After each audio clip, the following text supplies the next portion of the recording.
हम BA part second में second paper human geography यानी मानव भूगोल का अध्ययन कर रहे हैं।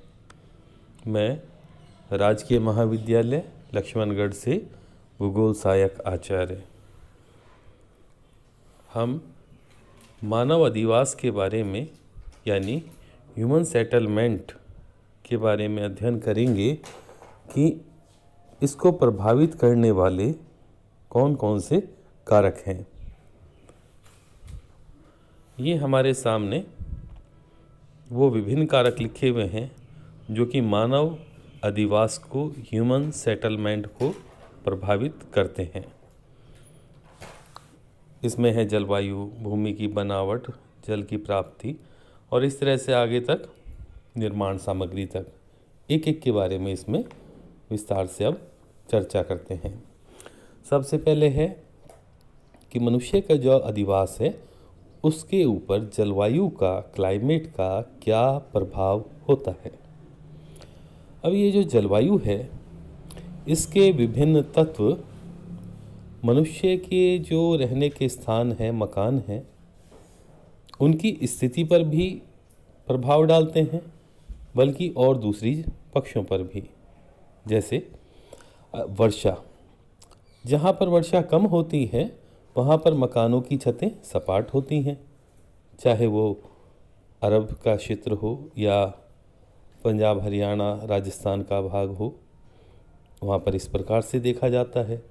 जबकि अधिक वर्षा वाले प्रांतों में जो छतें होती हैं वो ढलवा होती हैं, स्लोपी होती हैं, जैसे बंगाल, बिहार, आसाम, केरल आदि क्षेत्रों में। ऐसे ही हिमपात का प्रभाव पड़ता है।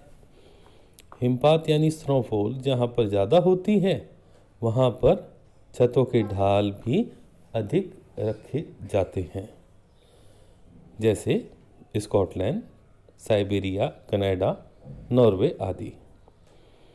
पवनों की दिशा और आंधियों से रक्षा करने के लिए आमतौर के ऊपर जो ठंडी हवाओं से बचने के लिए द्वार छोटे रखे जाते हैं, खिड़कियां भी बहुत छोटी रखी जाती हैं जिनको कि सर्दियों में बंद रखा जाता है। और जहाँ पर आंधी वगैरह का, रेत का ज़्यादा प्रभाव होता है ग्रामीण क्षेत्रों में, वहाँ पर ऊंची ऊंची मकान के चारों ओर दीवारें बनाई जाती हैं। इसी प्रकार से तापमान के बचाव, अगर सर्दी ज़्यादा पड़ती है, कहीं ठंड बहुत अधिक होती है, तो बड़ी ही मोटी मोटी दीवारें मकानों को गर्म रखने के लिए बनाई जाती हैं। साथ में पश्चिमी देशों में वहाँ पर आग जलाने के लिए भी एक विशेष स्थान होता है ताकि वो कक्ष को गर्म रख सकें। इसी प्रकार से धूप की दिशा और छाया की दिशा भी मनुष्य के घर को प्रभावित करती हैं। इसके बाद में है सेकंड, भूमि की बनावट और ढाल की आकृति।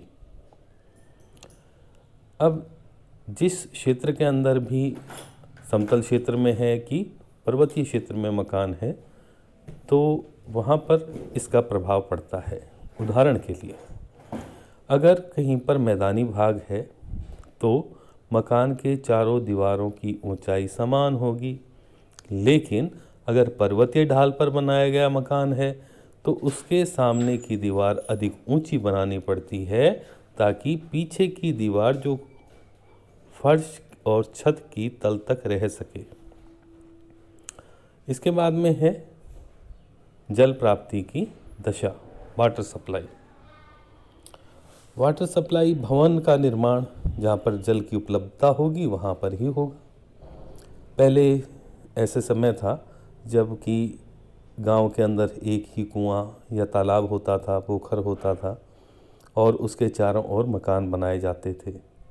अथवा ऐसा भी था कि जो ग्रामीण धनवान लोग थे, कृषक थे, वो अपने मकान के आंगन में कुआं बनवा लेते थे और बाद के अंदर जैसे जैसे नलों का जो प्रचार होता गया तो ये धीरे धीरे पानी प्राप्ति के अंदर सुविधा होने लगी।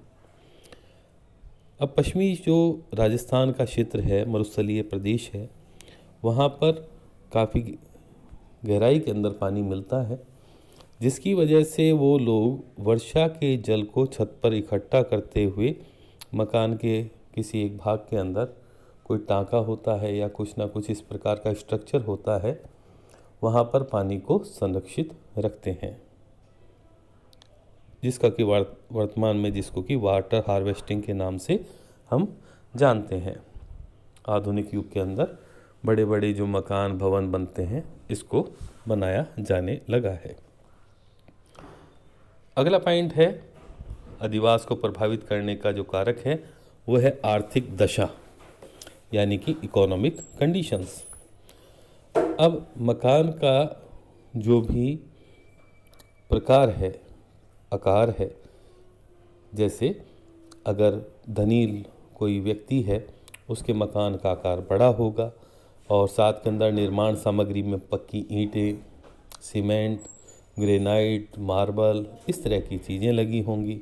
जबकि अगर कोई जो कृषक हैं या फिर कोई ग्रामीण और निर्धन या सामान्य वर्ग के लोग हैं, उनके जो घर की दीवारें होंगी वो कच्ची दीवारें होंगी, कच्ची ईंटों की होंगी, बांस और उसके अंदर वीड्स लगे होंगे, छप्पर लगे होंगे, खपरेल भी होगी।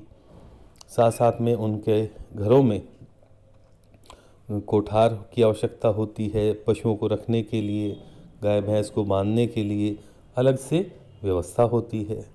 इस प्रकार से आर्थिक दशा का प्रभाव मकान की निर्माण सामग्री में, उसके आकार में, उसकी आकृति में पड़ता है और हम ये देखते ही सब बता भी देते हैं। इसके बाद में अगला है सामाजिक कारक। सामाजिक कारक में परंपराएं आ जाती हैं, ट्रेडिशंस। जैसे कुछ ऐसे प्रदेश होते हैं सामाजिक वर्गों या जातियों के लोगों के स्तरों के अनुसार घरों को बस्तियों के मध्य में बसाते हैं या बस्ती से ऊंची उठी हुई जो भाग होते हैं उसके किनारों पर बसाया जाता है। और ये जो विशेष रूप से सामाजिक वर्ग की व्यवस्था है उसके अनुसार मकानों के जो अभिविन्यास है उसका गांव में किस स्थिति के अंदर वो होंगे, इसको इस प्रकार से पढ़ा जाता है, अध्ययन किया जाता है। इसके बाद में अगला है, ये है धार्मिक मान्यताएं। अब धार्मिक मान्यताओं के अंतर्गत कि जो दक्षिण भारत के लोग हैं वो किस देवी देवता की पूजा करते हैं या वो किस प्रकार की मूर्तियां बनाते हैं, उनके जो मान्यता है उसके आधार के ऊपर उनके घरों के प्रकार अलग प्रकार के होते हैं। जबकि उत्तर के अंदर या राजस्थान के अंदर जो गांवों के अंदर हिंदू लोगों के घर होंगे उनके द्वार एक विशेष दिशा की तरफ होते हैं, जबकि ईसाई लोगों के अथवा जो मोमडन्स होंगे वो अपने धर्म के हिसाब से उस प्रकार के मकान की बनावट या स्ट्रक्चर बनाने की कोशिश करते हैं। और जिस तरह से आदिवासी लोगों का हो अगर मकान होगा, आदिवास होगा, तो वो अपनी झोंपड़ियों पर पशुओं के सींग बांध देते हैं या फिर इस प्रकार के कोई प्रतीक बांधते हैं, इस प्रकार के टोटके वगैरह करते हैं। और हम ये भी देखते हैं आमतौर के ऊपर कई जगह काली हांडी वगैरह को भी दीवार पर टांगा जाता है। ये सब मान्यताओं की बातें हैं। अगला है इसके बाद में प्रशासन। जो भी लॉज होते हैं एडमिनिस्ट्रेशन के, उसका पालन करते हुए क्या होता है कि मार्ग की चौड़ाई होती है या फिर नालियाँ होती हैं। इसके अलावा जो प्लान्स बनते हैं, जैसे हमारे यहाँ पर एनसीआर का प्लान बनता है अलवर के क्षेत्र के अंदर, तो वहाँ पर मकानों की ऊंचाई निर्धारित है, जो मार्ग है उसकी चौड़ाई अथवा साइड के अंदर जो नालियाँ हैं, दूसरी जो भी व्यवस्थाएं होती हैं बिजली की, पानी की, इन सब का ध्यान इसके अंतर्गत रखा जाता है। और आखिर के अंदर है निर्माण सामग्री, बिल्डिंग मटेरियल। किसी भी क्षेत्र में निर्माण सामग्री जैसी उपलब्ध होती है, सबसे पहले तो उसी का उपयोग होता है। और इसके लिए बहुत सुंदर उदाहरण है कि मैदानी भागों में बनाए जाने वाले मकान ईंट के होते हैं, उसकी दीवारें ईंटों की होती हैं, जबकि जो पर्वतीय क्षेत्र हैं, पठारी क्षेत्र हैं, वहाँ पर मकान मुख्य रूप से पत्थरों से बनाए जाते हैं। वनों के समीप जो भी बस्तियाँ होंगी या मकान का निर्माण होगा, उनमें लकड़ी के तख्तों का, लट्ठों का प्रयोग अधिक होगा, चाहे हम हिमाचल को देख लें या जम्मू कश्मीर में देखें। इस तरह से अलग अलग क्षेत्रों के अंदर जो भी निर्माण सामग्री उपलब्ध होती है, उसके आधार के ऊपर ये मकान का जो स्ट्रक्चर है वो बनता है। और जापान का एक उदाहरण हम ले सकते हैं कि वहाँ पर भूकंप के आने के कारण से वो लोग ज़्यादातर लकड़ी का, बांस का या इस प्रकार की हल्की सामग्री का इस्तेमाल करते हैं। तो आज हमने मानव अधिवास को प्रभावित करने वाले कारकों का विस्तार से अध्ययन किया है।